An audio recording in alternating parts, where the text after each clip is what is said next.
জয় মা চামুণ্ডা 2026 চনটো কেনেকৈ যাব তাৰ বিষয়ে আমি আলোচনা কৰি আছো। আজি ৰাশিৰ শৃংখলাত আছে ধনু ৰাশি। আজি আমি ধনু ৰাশিৰ 2026 বৰ্ষটো কেনেকৈ যাব, অসমীয়া নৱবৰ্ষৰ হিচাপৰ পৰা কওক বা ইংৰাজী নৱবৰ্ষৰ হিচাপতে নকক কিয়, দুইটা নৱবৰ্ষকে কভাৰ কৰি পেলাই ভিডিঅ'টো বনোৱা হৈছে। ধনু ৰাশিৰ লোকসকলৰ কাৰণে কেনেকৈ যাব 2026 বৰ্ষটো আপোনালোকক ক'বলৈ ওলাইছো। স্বাস্থ্য আপোনালোকৰ ঠিকে থাকিব, মেইন হৈছে স্বাস্থ্যটো আপোনালোকৰ ঠিকে দেখুৱাইছে এইটো বছৰত। যদি আপোনালোকৰ স্বাস্থ্য আগৰ পৰা বিশেষ একো বেয়া হৈ নাই তেতিয়াহ'লে কোনো চিন্তা কৰিব নালাগে, কিন্তু আগৰ পৰা যাৰ ধৰক ৰোগ হৈ আছে বা ডাঙৰ ৰোগত ভুগি আছে কৰি আছে তেনেকুৱা লোকসকলৰ কথাটো বেলেগ হ'ব, কিন্তু যিসকলৰ একো প্ৰব্লেম নাই তেনেকুৱা স্বাস্থ্যজনিত তেওঁলোকৰ কাৰণে ঠিকে দেখুৱাইছে। আপোনালোকৰ বিচাৰ বুদ্ধিবিলাক ঠিকে থাকিব, ভাল ভাল বিচাৰ মনলৈ আহিব, কাৰণ দেৱগুৰু বৃহস্পতিৰ আপোনালোকৰ লগ্নত দৃষ্টি পৰি আছে। লগ্নত যেতিয়া গুৰুৰ দৃষ্টি পৰি থাকে তেতিয়া সকলো ফালৰ পৰাই শুভ হয়। এতিয়া লগ্নত দেৱগুৰু বৃহস্পতিৰ দৃষ্টিটো থাকিব জুন মাহলৈকে। জুন মাহলৈকে যেতিয়ালৈকে দৃষ্টি থাকিব তেতিয়ালৈকে ঠিকে আছে। আকৌ জুনৰ পৰা অক্টোবৰলৈকে লগ্নৰ পৰা দৃষ্টি আঁতৰি যাব, আকৌ অক্টোবৰৰ লাষ্টত দেৱগুৰু বৃহস্পতিৰ দৃষ্টি আকৌ এবাৰ লগ্নত পৰিব। গতিকে স্বাস্থ্য, বিচাৰ বুদ্ধি, বিচাৰ বিবেক এই সকলো ফালৰ পৰা আপোনালোকৰ বছৰটো মোটামুটি ঠিকেই যোৱা যেন অনুমান কৰিব পৰা গৈছে। ভাল ভাল ডাঙৰ ডাঙৰ বিচাৰ মনলৈ আহিব, উচ্চ বিচাৰধাৰা আপোনালোকৰ মনলৈ আহিব। কিছুমান তল খাপৰ নেৰ' মাইণ্ডেড কিছুমান কথা ধৰক নৰ্মেলি যদি ভাবি থাকে সেইবিলাক আপোনালোকৰ মনলৈ নাহিব, বা আহিলেও আপোনালোকে আঁতৰত ৰাখিবলৈ চেষ্টা কৰিব, তেতিয়া ভাল হ'ব। যেতিয়া গুৰুৰ দৃষ্টি লগ্নত পৰে, মানে লগ্নত গুৰু বহি থকাতকৈ বেছি ভাল ফল দিয়ে যেতিয়া গুৰুৰ দৃষ্টি লগ্নত পৰে, কাৰণ গুৰুৰ দৃষ্টিটোক অমৃতময় বুলি কৈছে। য'ত বহে তাক অকণমান হানি কৰে, কাৰণ বহুত ডাঙৰ গ্ৰহ, ইমান ডাঙৰ প্ৰকাণ্ড, ইমান এটা ওজন যেতিয়া লগ্নত বহি দিয়ে বা ৰাশিত বহি দিয়ে তেতিয়া অকণমান প্ৰেছাৰ আনে, বহুত কিবা কিবি বস্তু আহি যায়। কিন্তু যেতিয়া দৃষ্টি পৰে লগ্নত সেইটো অতি শুভ, মানে গ্ৰহটো সেই ৰাশিটোত বহাতকৈ সেই ৰাশিটোত যেতিয়া দৃষ্টি পৰে, গ্ৰহটো মানে সকলো গ্ৰহ নহয়, এতিয়া শনি গ্ৰহৰ ক্ষেত্ৰত সেইটো ওলোটা হ'ব, কিন্তু দেৱগুৰু বৃহস্পতি, চন্দ্ৰ, বুধ এইবিলাকৰ দৃষ্টি বা শুক্ৰৰ দৃষ্টি লগ্নত খুব ভাল বুলি কোৱা হৈছে। আৰু বিশেষকৈ দেৱগুৰু বৃহস্পতিৰ দৃষ্টিটো যিহেতু 12ৰ পৰা 13 মাহলৈকে থাকে, কাৰণ 12ৰ পৰা 13 মাহলৈকে দেৱগুৰু বৃহস্পতি সলনি নহয়, মাজত যদি বক্ৰী হয় বা কিবা হয় সেইটোহে এটা বেলেগ এটা কণ্ডিশ্যন আহে, কিন্তু ইনে দেৱগুৰু বৃহস্পতিয়ে নৰ্মেলি এটা ৰাশিত 12ৰ পৰা 13 মাহ ধৰি থাকে। গতিকে ব্যৱসায় বৃদ্ধিৰ আপোনালোকৰ কাৰণে বৰ ধুনীয়া সুযোগ দেখুৱাইছে। ব্যৱসায় কৰিমকে যদি সপোন পালি আছিলে তেতিয়াহ'লে সেই সপোনটো আপোনালোকৰ এইটো বছৰত পূৰণ হোৱাৰ সম্ভাৱনা দেখাইছে। লগতে যদি আপোনালোকে এজন ভাল পাৰ্টনাৰ বিচাৰি আছিলে ব্যৱসায় কৰিবৰ কাৰণে, পাৰ্টনাৰশ্বিপত যদি ব্যৱসায় কৰিম বুলি ভাবিছিলে, অকলে কিবা কাৰণত অসুবিধা পাই আছে, তেতিয়াহ'লে আপোনালোকৰ সেই সপোনটো এইটো বছৰত পূৰণ হোৱা যেন দেখা গৈছে। যদি অবিবাহিতা হৈ আছিলে তেতিয়াহ'লে আপোনালোকৰ বিবাহৰ সংযোগ বনিব। যিসকল ছিংগল হৈ আছে বা ছিংগল হৈ থাকি বৰ প্ৰব্লেমত আছে, বৰ ডিপ্ৰেশ্যনত আছে, তেওঁলোকৰ বিশ্বাস কৰক যে এইটো বছৰত আপোনালোকৰ বিশেষ যদি কুণ্ডলীগত একো প্ৰব্লেম নাথাকে 100% আপোনালোকৰ বিবাহ সংযোগ স্থাপন হ'ব। যাৰ বিবাহ হৈ গ'ল কিন্তু অকণমান টেনশ্যন চলি আছিলে, ৰিলেশ্যনটো বেয়া হৈ আছিলে, তেওঁলোকৰ ক্ষেত্ৰতো আপোনালোকৰ ৰিলেশ্যনশ্বিপটো ভাল হোৱাৰ সম্ভাৱনা দেখা গৈছে। কিন্তু দায়িত্বটো বাঢ়িব, দায়িত্ব কৰ্তব্যৰ ফালৰ পৰা মানে অলপমান প্ৰেছাৰটো আপোনালোকে পাব, কিন্তু বাকী ৰিলেশ্যনটো আপোনালোকৰ ভাল হ'ব। বিবাহত আবদ্ধ হোৱা মানে কি এটা দায়িত্ব বহা নহয় জানো, সেই ঠিক তেনেকুৱা কথা। আৰু যিসকলৰ প্ৰথম এটা সন্তান আছিলে, ছেকেণ্ড সন্তানৰ কাৰণে প্লেনিং কৰিম বুলি ভাবিছে, আৰু কাৰোবাৰ যদি ধৰক প্ৰথম কন্যা সন্তান আছিলে, ছেকেণ্ডটো আপোনালোকে পুত্ৰ সন্তানৰ কাৰণে যদি প্লেনিং কৰিছে, তেতিয়াহ'লে আপোনালোকৰ জন্মকুণ্ডলীটো যদি সন্তান স্থানটো, ছেকেণ্ড সন্তানৰ স্থানটো যদি প্ৰবল হৈ আছে, তেতিয়াহ'লে এইটো বছৰত আপোনালোকে ল'ৰা সন্তানৰ যোগ আপোনালোকৰ বনিব। ল'ৰা ছোৱালী কোনো কথা নাই, দুইটাৰ ভিতৰত এটা হ'লেই হ'ল, কিন্তু পৰিয়ালটোত এটা বেলেঞ্চ ক্ৰিয়েট কৰাৰ কাৰণে বহুতে প্ৰথমতে যদি এজনী ছোৱালী হয় এটা ল'ৰা বিচাৰে, নহ'লে এটা যদি প্ৰথমতে ল'ৰা হৈছে তেতিয়াহ'লে এজনী ছোৱালী বিচাৰে। তেনেকুৱা যিসকলে বিচাৰে তেওঁলোকৰ কাৰণেহে মই আচলতে এই ফল কথাটো কৈছোঁ, বাকী নহ'লে ইয়াত ল'ৰা ছোৱালীৰ ইয়াত কোনো তেনেকুৱা কথা নাই, যি হ'লেও সুস্থকে জন্ম হোৱাটোহে মেইন কথা। এতিয়া যিসকলে বেবী প্লেনিং কৰা নাছিলে তেওঁলোকে ভাবিব পাৰে এইটো বছৰত পাৰিলে দুয়োজন মাক বাপেকৰ হাজবেণ্ড আৰু ৱাইফৰ মানে কুণ্ডলীখন দেখুৱাই ল'ব, তেতিয়া আপোনালোকৰ বেছি সম্ভাৱনাটো গম পোৱা যায়। আৰু আমাৰ ইয়াত স্ক্ৰীণত নম্বৰ চলি থাকে, সেই নম্বৰত আপোনালোকে যোগাযোগ কৰি পেলাই কুণ্ডলী বিশ্লেষণ কৰোৱাব পাৰে। বিবাহত বান্ধ খোৱাৰ পিছত যিহেতু আপোনালোকৰ দায়িত্ব বাঢ়িব, আৰু কিছুমানৰ বিবাহত যিহেতু আপোনালোকে বান্ধ খাব, বান্ধ খোৱাৰ পিছত নিজৰ জীৱন সংগীৰ ফালৰ পৰা, ল'ৰা হ'লে ছোৱালীৰ ফালৰ পৰা, ছোৱালী হ'লে ল'ৰাৰ ঘৰৰ ফালৰ পৰা কিবা উপহাৰ, কিবা সম্পত্তি, কিবা কেছ বা তেনেকুৱা কিবা গিফ্টত পাব পাৰে, বা আপোনালোকৰ প্ৰাপ্য হিচাপে, অধিকাৰ হিচাপে আপোনালোকে প্ৰাপ্তি কৰিব পাৰে। তো তেনেকুৱাবিলাক সংযোগ আপোনালোকৰ কাৰণে ঠিকে দেখুৱাইছে আৰু এটা কিছুমানৰ যদি দাম্পত্য সুখটো ভালকে ল'ব পৰা নাছিলে শাৰীৰিক সুখ প্ৰাপ্তি হোৱা নাছিলে সেই সকলৰ কাৰণেও এই বছৰটো ভালেৰে যাব তেনেকুৱা ধৰণৰ সুখো আপোনালোকে বৈবাহিক মানে বিবাহ সম্পন্ন হোৱাৰ পিছত তেনেকুৱা সুখৰো যোগ দেখুৱাইছে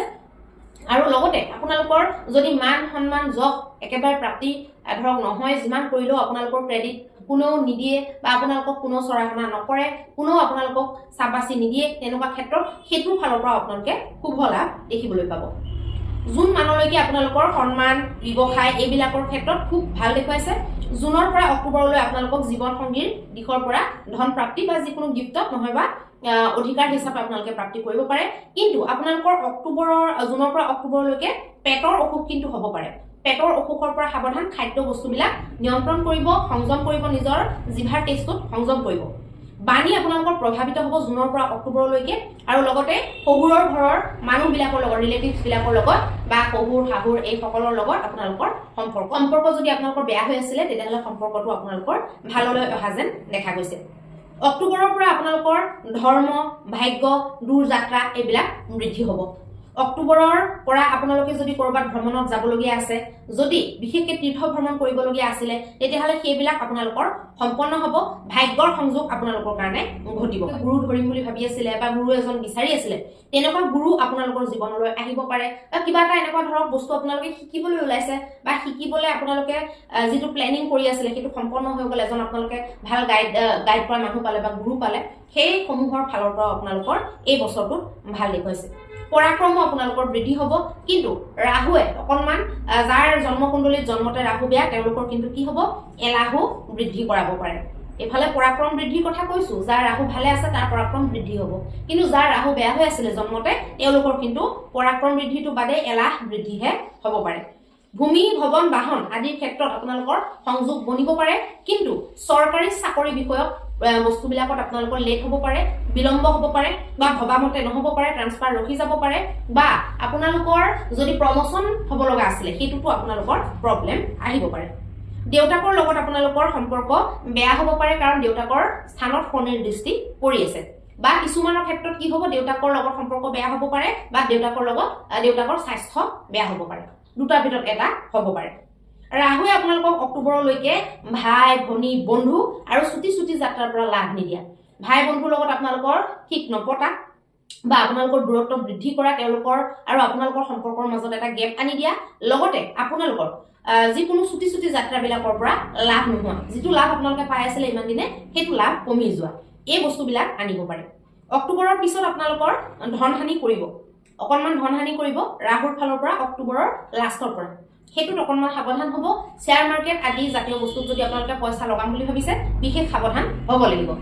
অক্টোবৰৰ পিছত আপোনালোকৰ কিন্তু ব্যক্তিত্বটো মজবুত হ'ব দেৱগুৰু বৃহস্পতিৰ ফালৰ পৰা আৰু মানুহৰ নজৰত আহিব মানুহে যদি আপুনি যি কৰিলেও মানুহৰ নজৰত নপৰে লুকাই থাকে এই অক্টোবৰৰ পিছত আপোনালোকে মানুহৰ দৃষ্টিত আহিব বা জিলিকিব ক'বলৈ গ'লে এই বস্তুটো আপোনালোকৰ কাৰণে ভালে দেখিছো সেইটো কোনো অসুবিধা নাই অকণমান প্ৰেছাৰ বেছি হ'লেও তাত আপোনালোকৰ লাভ সোমাই আছে গতিকে আপোনালোকৰ বছৰটো কেনেকৈ যাব গোটেই বছৰটোৰ বিষয়ে আমি আলোচনা কৰিলো এতিয়া বছৰটো আৰু কেনেকৈ আমি ভালকৈ অতিবাহিত কৰিব পাৰিম তাৰ কাৰণে এটা ৰিমেডি আপোনালোকক দিবলৈ ওলাইছো বা এই বছৰটোত যিখিনি বাধা বিঘিনি আহিব বা ইয়াত আহিব বুলি কোৱা হৈছে সেই সমূহৰ পৰা আমি কেনেকৈ পৰিত্ৰাণ পাব পাৰিম সেই কথা আপোনালোকক এতিয়া শেষত মই জনাই দিম আপোনালোকে এটা কাঁচৰ পাত্ৰ মানে এটা ধৰক চিচাৰৰ মানে কাঁচৰ গ্লাছ ল'ব পাৰে বটল ল'ব পাৰে বা বাতি ল'ব পাৰে এটা ললে লৈ পেলাই আপোনালোকে গুৰুবাৰৰ দিনা বা শুক্ৰবাৰৰ দিনা তাত আপোনালোকে গংগাজল ভৰাব যদি গংগাজল বেছিকে নাই অকণমান গংগাজল দিব আৰু অকণমান আপোনালোকে তাৰ ওপৰত পানী দিব মানে নৰ্মেল আমাৰ যিটো নৰ্মেল পানী সেইটো দি পেলাই ফুল কৰি দিব কিন্তু আগত গংগাজল ঢালি ল'ব তাৰ ওপৰতহে পানী ঢালিব তেতিয়াহে সেইখিনি গংগাজল হ'ব গংগাজলৰ সেই তেনেকুৱাকে ভৰ্তি কৰি পাত্ৰ এটা আপোনালোকে হয়তো বৃহস্পতিবাৰে ৰাখিব নহয়তো শুক্ৰবাৰে এই দুটা দিনৰ ভিতৰত এটা দিনত ৰাখিব আৰু এক সপ্তাহ হৈ গ'লে যদি আপোনালোকে বৃহস্পতিবাৰৰ পৰা আৰম্ভ কৰিছে তেতিয়াহ'লে অহা বৃহস্পতিবাৰে সেইটো সলাই দিব